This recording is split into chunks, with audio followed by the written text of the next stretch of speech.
Hello दोस्तों। एक नए और बहुत ही जबरदस्त टॉपिक के साथ हम फिर से हाजिर हैं।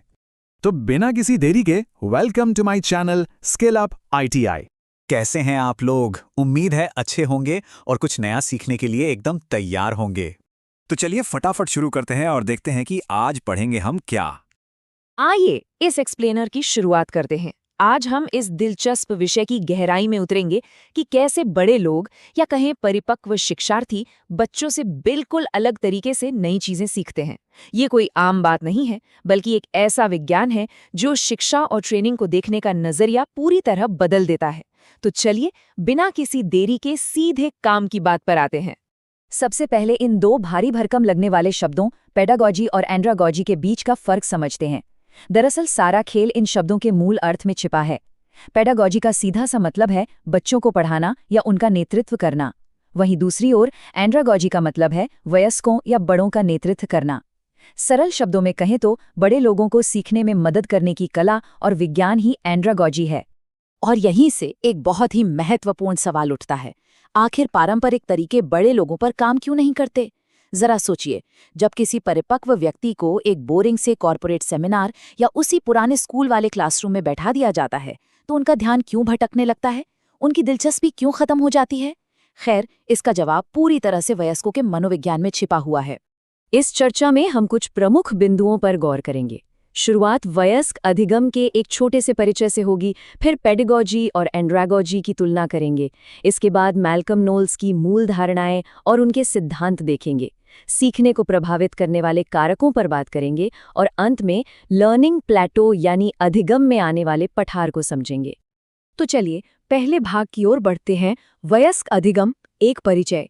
शिक्षा में जो बदलाव आया है, जहां अब फोकस टीचर या विषय से हटकर खुद सीखने वाले पर आ गया है, उसे समझने के लिए थोड़ा इसके इतिहास को जानना जरूरी है। वैसे ये कॉन्सेप्ट कोई नया नहीं है। इसकी शुरुआत 1833 में ही हो गई थी, जब जर्मन शिक्षक अलेक्जेंडर कैप ने पहली बार एंड्रागॉजी शब्द गढ़ा था। लेकिन इसे सही मायनों में पहचान दिलाने का काम 1980 के दशक में मैल्कम नोल्स ने किया। उन्होंने ही इस पूरे आइडिया को एक प्रॉपर फ्रेमवर्क में ढाला और कुछ बेहद व्यवहारिक धारणाएं दुनिया के सामने रखीं। अब आते हैं दूसरे भाग पर, पेडागॉजी बनाम एंड्रागॉजी। इन दोनों की सीधी तुलना करने पर यह बिल्कुल साफ हो जाता है कि अडल्ट्स क्लासरूम में बैठे बस थोड़े बड़े बच्चे नहीं हैं। उनका माइंडसेट एकदम अलग होता है।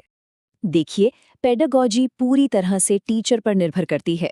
मतलब टीचर ही तय करता है कि क्या पढ़ना है और कैसे पढ़ना है। ये अप्रोच बच्चों के लिए है। लेकिन एंड्रागॉजी ये पूरी तरह से शिक्षार्थी केंद्रित होती है। इसमें सीखने वाले का कंट्रोल ज्यादा होता है और ये खास तौर पर वयस्कों के लिए डिजाइन की गई है। तीसरा भाग, नोल्स की मूल धारणाएं। ये शिक्षार्थी केंद्रित अप्रोच अचानक हवा से नहीं आई है। ये उन मनोवैज्ञानिक बदलावों पर टिकी है जो उम्र और अनुभव के साथ हमारे अंदर स्वाभाविक रूप से आते हैं।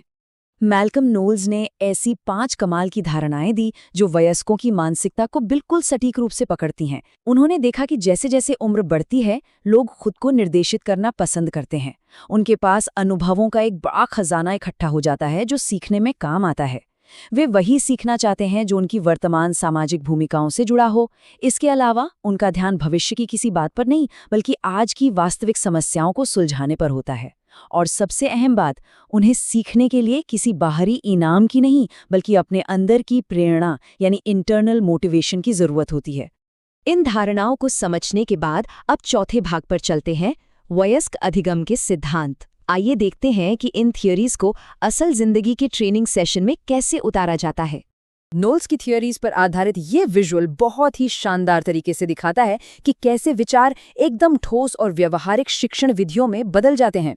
ये वो जगह है जहां थियोरी सचमुच एक्शन में बदलती है। यहाँ नोल्स के 4 मुख्य सिद्धांत सामने आते हैं।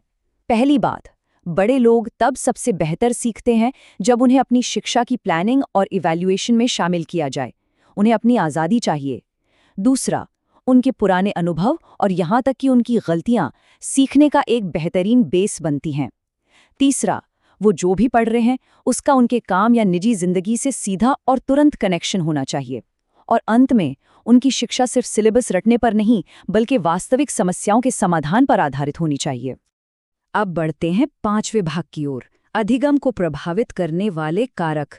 क्योंकि सच तो ये है कि भले ही हमारा सैद्धांतिक ढांचा कितना भी परफेक्ट क्यों ना हो, असल दुनिया के कुछ फैक्टर इस पूरी यात्रा को पलट कर रख सकते हैं। कोई भी नई स्किल कितनी जल्दी और कितनी अच्छी तरह सीखी जाएगी, ये मुख्य रूप से 3 चीज़ों पर निर्भर करता है: मनोवैज्ञानिक, शारीरिक और पर्यावरणीय कारक। यानी मानसिक रूप से कोई कितना तैयार है, उसकी शारीरिक सेहत कैसी है और उसके आसपास का माहौल कैसा है। ये तीनों फैक्टर मिलकर ही सीखने की सफलता तय करते हैं। सबसे पहले मनोवैज्ञानिक कारकों को देखते हैं। किसी का रवैया और उसकी गहरी भावनाएं, जैसे कि प्यार, डर या गुस्सा, ये सीखने की प्रक्रिया पर बहुत बड़ा असर डालते हैं। अगर कोई मानसिक रूप से तैयार है, उसमें दिलचस्पी है और वो मोटिवेटेड है, तो वो तेजी से सीखेगा।